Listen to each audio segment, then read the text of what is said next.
Guys, good morning. আশা করি তোমরা সবাই ভালো আছো। আমি খুব ভালো আছি। আমি যাচ্ছিলাম পড়াতে আমাদের কল্যাণপুর। আস্তে আস্তে পড়া যাচ্ছিলাম কারণ আজ পড়া ছিল।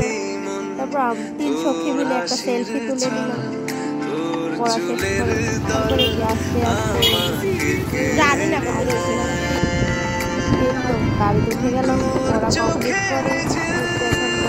গাড়ি থেকে বাড়ি চলে আসছি। আর যেহেতু না আমাদের রেল স্টেশনটা পরবর্তীতে নিয়ে গেলাম রেল স্টেশনে, তারপরে গাড়ির মধ্যে বসে আছি, যাবো বাড়ি। আস্তে আস্তে বাড়িতে আসছিলাম প্রাকৃতিক দৃশ্য দেখতে। তোকে আকারে দেখার লুকিয়ে কি মজা, সে তো আমি ছাড়া কেউ জানে না।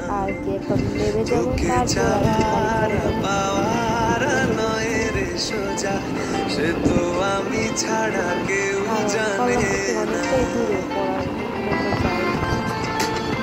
ফাইনালি চলে এসেছি এখানে নেমে যাবো। তারপর আর কি চলে আসছি বাড়িতে। অলমোস্ট এসে গেছিলাম বাড়ির মধ্যে। তো টাটা, বাই বাই, দেখা হবে।